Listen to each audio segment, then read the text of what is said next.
Morning. आज इस video में हम लोग डिस्कस करेंगे that is all about principles of scientific management.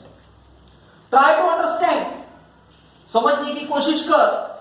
Most important question, अगर तुम सपोज प्रॉपर तरीके से सोचेगा, बहुत कंफर्म वाले 5 मार्क है। एक तो हेनरी फ्योल के प्रिंसिपल नहीं पूछे गए तो एफडब्ल्यू टेलर के प्रिंसिपल पूछे जाते हैं। एफडब्ल्यू टेलर के प्रिंसिपल, इसका ही मतलब है साइंटिफिक मैनेजमेंट के प्रिंसिपल। अरे बराबर। हेनरी फ्योल के कितने प्रिंसिपल थे? 14, जो ऑलरेडी हम लोग इसके पहले वीडियो में डिस्कस कर चुके हैं। बराबर। Now we need to focus on principles of scientific management. बराबर। And principles of scientific management are with reference to FW Taylor. चलो ख्याल दो, पहला प्रिंसिपल दिया गया science not rule of thumb. FW Taylor, ये जो एफडब्ल्यू टेलर है, इनका इसके बारे में कहना था कि मैनेजमेंट एक साइंस है। अरे what is the management? Management is a science and it is not a rule of thumb. Management एक साइंस है, मैनेजमेंट एक कोई रूल ऑफ थंब नहीं है। बराबर। अगर तब सपोज आपको ऑर्गेनाइजेशन की इफिशियंसी बढ़ाना है, ऑर्गेनाइजेशन का काम करने का तरीका अच्छा करना है, ऑर्गेनाइजेशन में काम करने वाले जितने भी एम्प्लॉइज है उनकी इफिशियंसी को मेंटेन करना है, the rule of thumb method should be substituted with the method of scientific management. बराबर ना। समझने की कोशिश करना, कोई भी चीज को करते समय साइंटिफिक तरीके से करो। This is what the FW Taylor has explain in a theory of scientific management. मेरा कहना समझ। जहां तक साइंटिफिक मैनेजमेंट का सवाल है, जहां तक प्रिंसिपल ऑफ साइंटिफिक मैनेजमेंट का सवाल है, एफडब्ल्यू टेलर इनका कहना था that there must be a science and not rule of thumb. जो ट्रेडिशनल ऑर्गेनाइजेशंस थी उनमें जो काम होता था वो रूल ऑफ थंब के अनुसार होता था। अब बेसिक क्वेश्चन अपने दिमाग में आ रहा है, अरे यार ये बार बार रूल ऑफ थंब क्या है? रूल ऑफ थंब यानी ऑर्गेनाइजेशन में एखादा व्यक्ति रहेगा, एखादा बॉस रहेगा, और वो बॉस बेचारा जिस तरह से बोलेगा उस तरह से सब लोग सुनेंगे। अब ये झंडू बम जैसा बोलेंगे वैसे सब लोग सुनेंगे, तो but obvious it will be problematic. बराबर। बिकॉज ये वाला तरीका जुना पुराना हो चुका है। आज कहीं ना कहीं साइंटिफिक मैनेजमेंट है, ऑर्गेनाइजेशन में हर जगह पे एम्प्लॉइज को पता है कि भाई साइंस का इस्तेमाल किया जाना चाहिए। एम्प्लॉइज आर अवेयर कि भाई कौन से चीजों का किस तरह से इस्तेमाल किया जाना चाहिए। बराबर। And that is the reason इसको कहा जाता है कि भाई science and not rule of thumb. एक बात और बताता हूं, साइंस में आज के डेट में टाइम स्टडी का इस्तेमाल होता है, मोशन स्टडी का इस्तेमाल होता है। Question is that with time study यानी क्या, as well as emotion study यानी क्या? मेरा कहना सुन, समझने की कोशिश कर।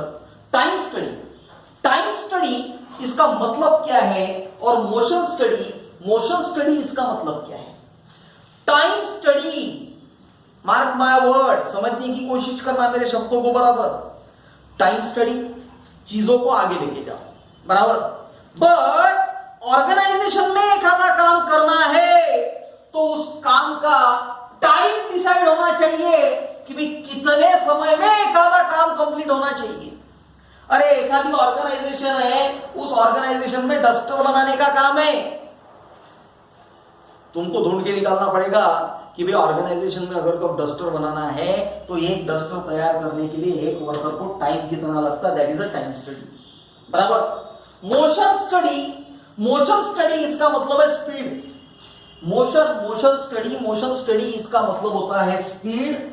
Mark my word, try to understand, समझने की कोशिश कर। ऑर्गेनाइजेशन में आप लोग जो भी काम कर रहे हो वो काम का मोशन का मतलब है स्पीड। बराबर। बिकॉज ये बात साइंटिफिक बात है, ठीक है। टाइम कितना लगना चाहिए, स्पीड कितनी होनी चाहिए, बराबर। इन सभी चीजों को साइंस कहा गया and not rule of thumb. Rule of thumb यानी बॉस जो कहेगा वही बातें फॉलो करना चाहिए। ये अर्लियर टाइम में होता था, पहले के ऑर्गेनाइजेशंस में होता था, आज के ऑर्गेनाइजेशन में ये पॉसिबल नहीं है। Then coming to harmony. Harmony इसको मराठी में कह सकते हैं सुसंगतता, बराबर। इन शॉर्ट हम लोग इसको कहेंगे कि ऑर्गेनाइजेशन में काम करने वाले दो इंपॉर्टेंट पार्ट है। एक है एम्प्लॉय, बराबर, या एम्प्लॉय के साथ में कौन हो सकता है, वर्कर्स, बराबर, and another is the employer. मेरे और ख्याल है, एम्प्लॉय नौकर, बराबर, मजदूर यानी कामगार, और एम्प्लॉयर यानी मालिक, बराबर। ये एम्प्लॉयर के बीच में रिलेशन अच्छा होना चाहिए। ये दोनों के रिलेशन अच्छे होंगे, ये दोनों के बीच में कोई भी प्रकार का कॉन्फ्लिक्ट नहीं होना चाहिए। ये वर्डिंग बराबर समझना मैं क्या कर रहा हूं। अगर कब ये दोनों के बीच में कोई भी प्रकार का कॉन्फ्लिक्ट होता है, ये दोनों के बीच में अगर कब कोई भी प्रकार का झगड़ा होता है, तो बट ऑब्वियस ऑर्गेनाइजेशन ज्यादा दिन तक सस्टेन नहीं हो पाएगी। अगर कब आपको लगता है कि आपका ऑर्गेनाइजेशन अच्छे से रन होना चाहिए, तो there is a requirement of harmony. Harmony organisation में काम करने वाले लोगों के बीच में रिलेशन अच्छे से अच्छा होना चाहिए, बराबर। दोनों के बीच में कोई भी प्रकार का कॉन्फ्लिक्ट नहीं होना चाहिए। कॉन्फ्लिक्ट नहीं होना चाहिए, that is called as not discard, बराबर। देन थर्ड है मेंटल रिवॉल्यूशन। अब अगर मैं सपोज मैं इसको थोड़ा सा और आगे लेके जाके वर्ड दे दूं, तो इसको हम लोग कह सकते हैं मेंटल रिवॉल्यूशन। मेंटल रिवॉल्यूशन इसका मतलब है मानसिक क्रांति। ऑर्गेनाइजेशन में जो भी लोग हैं, उन लोगों के दिमाग के बीच में मानसिक क्रांति होनी चाहिए। अबे what is this mental revolution? मानसिक क्रांति। अबे मानसिक क्रांति मीन्स व्हाट? समझने की कोशिश कर। कहीं ना कहीं ऑर्गेनाइजेशन में काम करने वाले एम्प्लॉयर और एम्प्लॉई, इनका एटीट्यूड बहुत इंपॉर्टेंट है। एटीट्यूड का मतलब है बिहेवियर। अरे एटीट्यूड का मतलब क्या होता है? बिहेवियर, बराबर। तो but obvious mark the word, organisation में काम करने वाला जो भी है, उसका बिहेवियर बहुत बहुत बहुत प्रॉपर तरीके से होना चाहिए, बराबर। ऑर्गेनाइजेशन में काम करने वाला जो कोई भी व्यक्ति है, बट ऑब्वियस उसका बिहेवियर ये प्रॉपर होना चाहिए। अगर कब उसके बिहेवियर में कोई गड़बड़ होती है, तो but obvious try to understand, समझने की कोशिश कर। ऑर्गेनाइजेशन कभी भी प्रॉपर तरीके से, प्रॉपर ढंग से आगे बढ़ पाएगी नहीं। Then cooperation, not individualism. Cooperation इसका मतलब होता है एक दूसरे को मदद करना। समझने की कोशिश कर।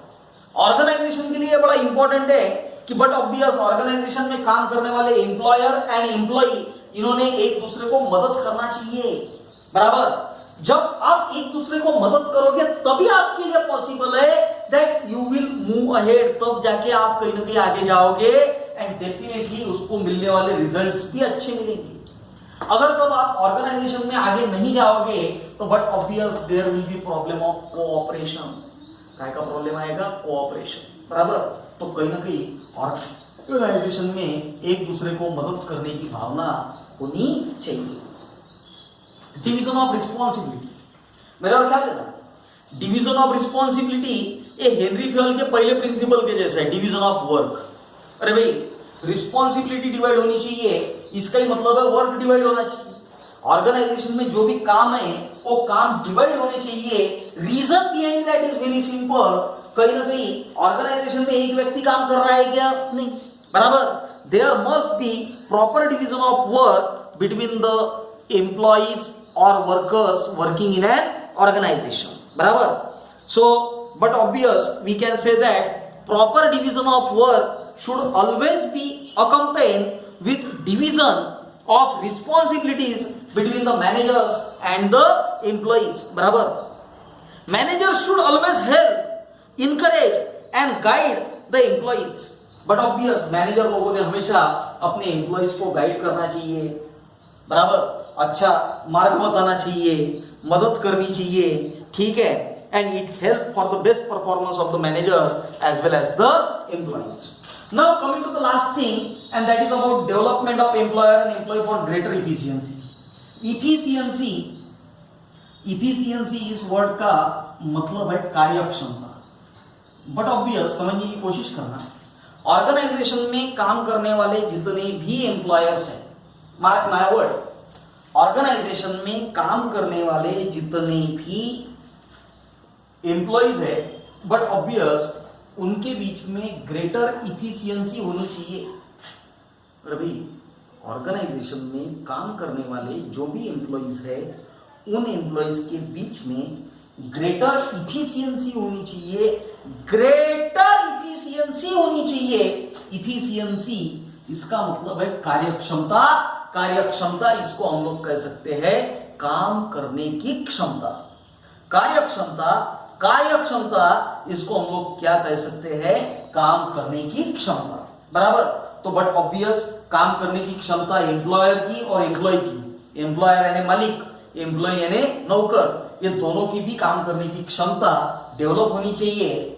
And maximum prosperity.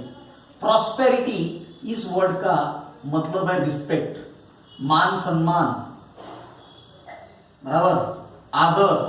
तो कहीं ना कहीं ऑर्गेनाइजेशन में काम करने वाले जितने भी एम्प्लॉयज है, बट ऑब्वियस उनके बीच में मैक्सिमम प्रॉस्पेरिटी होनी चाहिए, एक दूसरे के प्रति रिस्पेक्ट होना चाहिए, एक दूसरे के प्रति आदर होना चाहिए.